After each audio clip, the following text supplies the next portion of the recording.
సేన సూర్యకాంత్ మామ సमेत अर्जुन गुरुजी से वेंकटदासारी संत महाराज की सद्गुण प्रकाश श्रीमती सेन विजयलक्ष्मी समेत श्री गुरुकर्णानंद कालिदासारी सद्गुण महाराज की जय।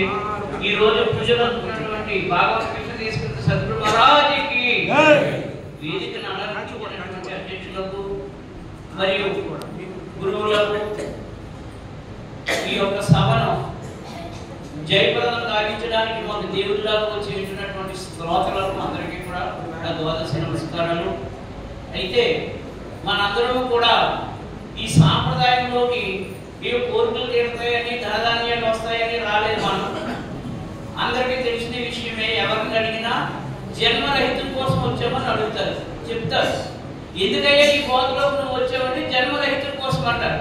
ఈ జన్మరహితం జరగాలంటే శాస్త్రాలు వద్దని, ఏమైనటువంటి ఆధ్యాత్మికం కానీ మతాలు కానీ శాస్త్రాలు కానీ ఏమి చదివినప్పటికీ కూడా నీకు జన్మరహితం జరగదని మనకు శివరామ దీక్షలే చెప్పారు। 3 ద్వాదశి షోడశి పంచదశి గురువు దగ్గర విచారించమన్నారు। ఆ విచారణ కావాలంటే జ్ఞానం కావాలి కాబట్టి గ్రంథాలు చదవాలి। అయితే ఇక మనం ఇక్కడ భ్రమరకీట న్యాయాన్ని తీసుకుందాం। భ్రమరకీట న్యాయాన్ని తీసుకుంటే పచ్చ పురుగులన్నింటినీ పనికిరాని పురుగులు తీసుకొచ్చి ఆ భ్రమరము తుమ్మెద ఒక గూడు పెట్టి ఆ గూడులో పెట్టి అన్ని రకాల పువ్వుల దగ్గరికి వెళ్ళి ఆ యొక్క తేనెని తీసుకొచ్చి వాటికి పెడుతుంది। అవి తినేసి నిద్రపోకుండా మనలో ముడితో ఉంచుతుంది।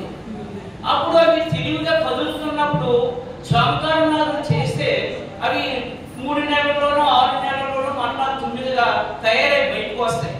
అట్లాగే మనందరము కూడా ఆ పచ్చ పురుగులు లాంటి శిష్యులము గురువు దగ్గరికి చేరిన తర్వాత గురువు ఏం చేస్తాడంటే మనల్ని నీవెవరు, దేవుడెవరు, నువ్వు ఎందుకు పుట్టావు, ఈ జన్మరాహిత్యం అంటే ఏంటి అనేటువంటి జ్ఞానాన్ని అంతటిని మనకి ఇచ్చి మళ్ళీ భ్రమణము మారడానికి కావాల్సినటువంటి సాధన చెప్తారు। అవి ఏ రకంగా ఆ తేనె తిని ఆనందపడుతుంటాయో అలాగే గురువు అనేవాడు ఆ తుమ్మిద లాంటి వాడు।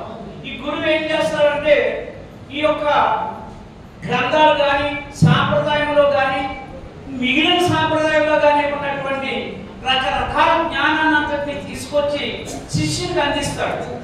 అప్పుడు శిష్యుడు నాకు ఇంత జ్ఞానం తెలిసిపోయిందని అహంకారంతో మరి మాట్లాడి ఇలా సభలకి మాట్లాడిన ఆయన గురువులు లేరని అహంకారంతో విరవేయకుండా ఆ భ్రమణము సూర్యునితో కూర్చున్నట్టు ఆ శిష్యుని మేల్కొల్పుతూ నాయనా నీవు గురుస్వరూపంగా మారాలి, నాయన స్వరూపంగా మారాలని చెప్పేసి రకరకాలైనటువంటి సాధనలు రకరకాలైనటువంటి జ్ఞానాన్ని అందించి ఆ పచ్చ పురుగుని ఏ రకంగా భ్రమణ కింద మారుతుందో అలాగా గురువు అనేవాడు శిష్యుణ్ణి తనంతటి వాడిని చేసి గురుస్వరూపంగా మారుస్తారు।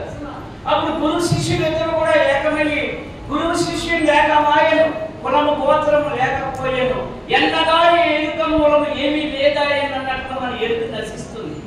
తర్వాత మనం గురుస్వరూపంగా మారిన తర్వాత ఆ భ్రమణం ఏం చేస్తుంది, భ్రమణంగా మారాక మళ్ళా తను ఏం చేస్తుంది, మళ్ళీ పచ్చపురుగులను తీసుకొచ్చి ఇంకొక భ్రమణము పచ్చపురుగులను తీసుకొచ్చి దీని భ్రమణంగా మారిస్తే ఈ శిష్యుని గురువు శిష్యుని గురువుగా మారిస్తే ఆ భ్రమణం మరలా తన ధర్మాన్ని తను నిర్వర్తించినట్టు ఇక్కడ గురువు కూడా శిష్యుల్ని తనంతట వాళ్ళు చేసి ఎరుక లక్షణాలు చెప్పి పరిపూర్ణ బోధ చెప్పి జన్మరాహిత్యం కాదు తీసుకెళ్లేది గురువు। జనన మరణ భ్రాంతి రహితం మన బోధ, మనది జనన మరణ భ్రాంతి రహితం। నేను పుట్టానని నేను చచ్చానని అనుకునేటువంటి భ్రాంతి మనకుంది, మనం అసలు పుట్టనే లేదు, కళలో తోచిన శరీరాలు లాంటి మనం పుట్టనే లేదు, ఇక్కడ ఉన్నా కూడా ఎవరు పుట్టడం లేదు, చావడం లేదు, మనం భ్రాంతిలో ఉన్నాం, పుట్టాను చచ్చాననే భ్రాంతిలో ఉన్నాం। ఈ భ్రాంతిని నశింపజేసుకోవడానికి మనం గురువు దగ్గరికి వెళ్ళాలి కాబట్టి నీకు జనన మరణ భ్రాంతిని తొలగించి గురువు లేకుండా అయిపోతారు, శిష్యులు లేకుండా అయిపోతారు। ఇది మన సాంప్రదాయం। దీంట్లో ఎంతసేపు కూడా భ్రమణము ఒక పచ్చ పురుగు భ్రమణంగా మారి ఒక శిష్యుడు గురువుగా మారి మరి తన గురువును శిష్యులు చేర్చి వాళ్ళందరినీ జ్ఞానవంతులు చేసి గురుస్వరూపంగా మార్చి తర్వాత పరిపూర్ణ బోధన చెప్పి భ్రాంతిని తొలగించే బోధ ఇది చక్కగా మనం గురువు దగ్గర కూర్చుని నేర్చుకునేదే కానీ సభలో చెప్పుకునేది కాదు. గురు శిష్య న్యాయం ఇది. కాబట్టి ఇది బాగా మీకు అందరికీ అర్థమైంది, టైం లేదు కాబట్టి. అయితే మేము గురుపదం నడిపే టైంలో మన జొన్నాడ కేశవ్ గారు ఈ భాగవత కృష్ణ ఫోటో పెట్టి ఒక 1000 ఫోటోలు ఇచ్చారు. అవన్నీ కూడా గురుపదం ద్వారా మేము పంచిపెట్టాం. ప్రతి వాళ్ళ ఇంట్లో కూడా ఇప్పుడు ఆ ఫోటోలు ఉన్నాయి. తర్వాత దయానంద మాలయ వెంకటేశ్వర గారు మాకు ఒక ఆజ్ఞానాన్ని వినతానాన్ని సమర్పించారు.